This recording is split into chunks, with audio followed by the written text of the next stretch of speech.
ঈশান কোণে শৌচালয়, north east জোনে টয়লেট। এটা তো আজকের দিনে একটি কমন ফ্যাক্টর, কমন বিষয় হয়ে গেছে। সবাই বুঝে গেছে, বা আজকের দিনে যারা বাড়িঘর করছে, ফ্ল্যাট বাড়ি তৈরি করছে, সবাই বলছে ঈশান কোণে কিন্তু টয়লেট বাথরুম করা যাবে না, ঈশান কোণে কিন্তু শৌচালয় অশুভ। আমরা সবাই এইটুখানি জানি। আর কি জানি? যে ঈশান কোণ ঈশ্বরের স্থান, ঈশান কোণে ঈশ্বরের স্থান বলে আমরা সেখানে টয়লেট বাথরুম করা উচিত না। ঈশান কোণ ঈশ্বরের স্থান কেন, সেটা কি আপনারা জানেন? আসুন আপনাদের আজকে ঈশান কোণ ঈশ্বরের স্থান কেন সেটা বলবো।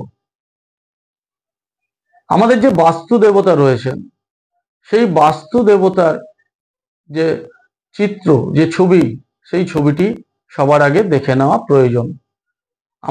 আমাদের যে এই যে ইউনিভার্স, আমাদের যে ইউনিভার্সের যে একটা দিক বিন্যাস রয়েছে, অর্থাৎ যে দিক, পূর্ব, পশ্চিম, উত্তর, দক্ষিণ, নৈঋত, ঈশান, অগ্নি এবং বায়ু, এই যে দিক বিন্যাস, এই দিক বিন্যাস কিন্তু অত সহজভাবে হয়নি।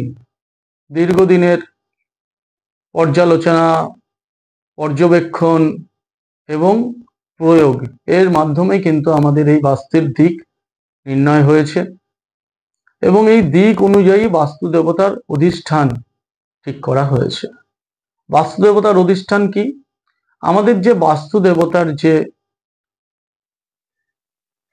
মূর্তি রয়েছে বা ছবিটাই রয়েছে, তার অবস্থান ঠিক এই রকম।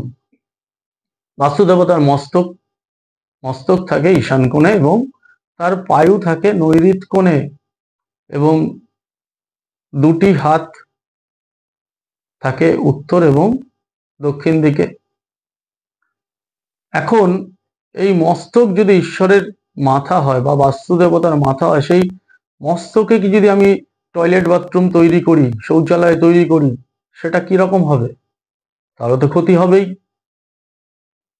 তাই আমরা সবসময় চেষ্টা করি যেন ঈশান কোণে আমরা টয়লেট বাথরুম না তৈরি করি।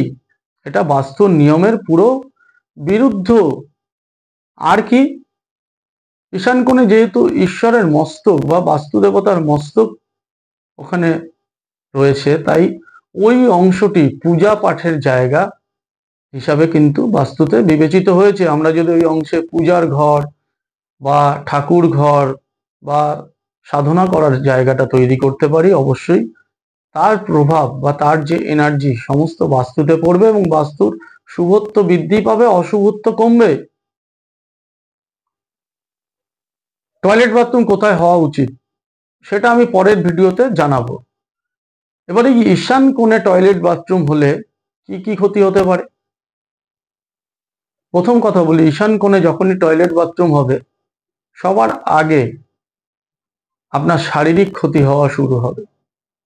যাদের গৃহে বা যাদের ফ্ল্যাটে বা যাদের বাস্তুতে ঈশান কোণে টয়লেট বাথরুম রয়েছে, বিশেষ করে সেই টয়লেট বাথরুমের কমোড সেটা যদি আমরা পূর্ব পশ্চিম মুখী করে দিই, তাহলে সেটা আরো মারাত্মক। সে ধরনের বাস্তুতে শারীরিক সমস্যা প্রথম আসতে শুরু করবে। শারীরিক সমস্যার পর থেকে শুরু হবে মানসিক সমস্যা। সমস্যাগুলোকে দূর করতে গিয়ে আমাদের ডাক্তারের কাছে যেতে হবে, ফলত অর্থনাশ। তাহলে শারীরিক, মানসিক, আর্থিক সব সমস্যাগুলো যখন আমাদের জর্জরিত করতে শুরু করবে, তৈরি হবে পারিবারিক সমস্যা। এই পারিবারিক সমস্যা যখনই আমার তৈরি হবে, তখনই বাস্তুতে আমার আর কোনো শান্তি থাকবে না। তাহলে যে বাস্তুতে শান্তি থাকবে না, সে বাস্তুতে বাস করার মর্মটা আর কি হবে? ঈশান কোণে টয়লেট বাথরুমে মূলত নার্ভের সমস্যা, হাই প্রেশার, আজকের দিনে বহু পরিবারে কর্কট রোগ বা ক্যান্সার রোগের সমস্যা বাড়ছে। কারণ কি? একটু সমীক্ষা করলে দেখা যাবে যেসব বাড়িতে রোগের প্রাদুর্ভাব বেশি, যেসব বাড়িতে শারীরিক সমস্যা বেশি, তাদের কিন্তু ঈশান কোণটি পীড়িত হয়ে রয়েছে, ঈশান কোণে টয়লেট বাথরুম রয়েছে।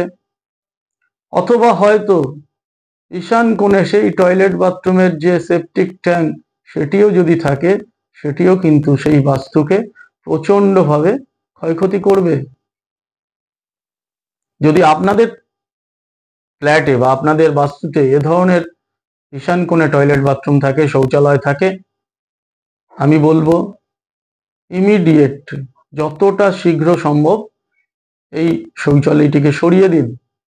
কোথায় সরাবেন পরের ভিডিওতে আমি ফিরে আসব এবং সেখানে জানাবো শৌচালয় কোথায় করলে ভালো হয় এবং সেপটিক ট্যাঙ্ক কোথায় করলে ভালো হয়। আজকের মতো এই শৌচালয় ব্যাপারে, ঈশান কোণে শৌচালয় করার যে কতটা ক্ষতিকর সেটা জানালাম। আমাদের channel astrology on human life channel বাস্তুরই বিভিন্ন বিষয় নিয়ে পরবর্তী ভিডিওতে আবার ফিরে আসবে। আপনারা চ্যানেলটিকে সাবস্ক্রাইব করবেন, নোটিফিকেশন লিঙ্কটিকে অন রাখবেন এবং ভালো লাগলে অবশ্যই লাইকস এবং কমেন্টস লিখবেন, যা থেকে আমরা পরবর্তী ভিডিওতে অনুপ্রাণিত হয়ে আপনাদের নতুন নতুন কিছু ভিডিও দেখাতে পারবো। বাস্তু সম্বন্ধে আরো অনেক বেশি বিষয় আপনাদের সামনে তুলে ধরতে পারবো। আপনারাও উপকৃত হবেন। আজকের মতো বিদায় নিলাম। নমস্কার।